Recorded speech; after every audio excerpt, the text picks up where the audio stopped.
دوسری حدیث میں فرمایا من طلب قضاء المسلمین حتی یبالہ ثم غلب عدلہ جورہ، جس نے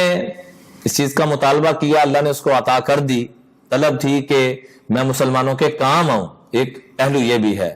ثم غلب عدلہ، اس کا عدل غالب آ گیا کس چیز پر؟ جورہ، اس کے ظلم اور ستم پر، تو فلہ الجنہ، عدل زیادہ تھا ظلم بہت تھوڑے تھے، تو فرمایا فلہ الجنہ، 50 سے 51 پہ بھی آگے نا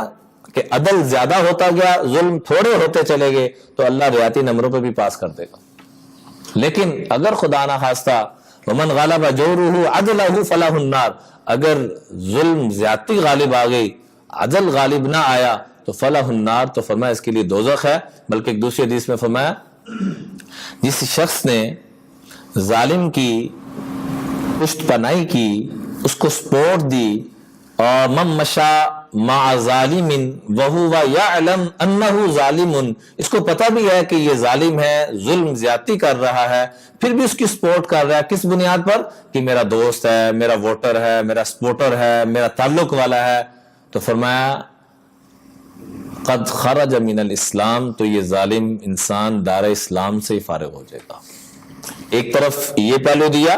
کہ ان من جلال اللہ اکرام ذی السلطان المقسط، کہ اگر کوئی انسان دنیا میں رہتے ہوئے اللہ کو سلام کرنا چاہتا ہے، اللہ کا اکرام کرنا چاہتا ہے، تو کیا کرے؟ ایسا شخص جو ظلم کر سکتا ہے نہیں کرتا، عدل کرتا ہے، تو ایسے بندے کو سلام کرنا ایسے جیسے اللہ کو سلام کرنا۔ امام بخاری رحمۃ اللہ نے اس حدیث کو ذکر کیا۔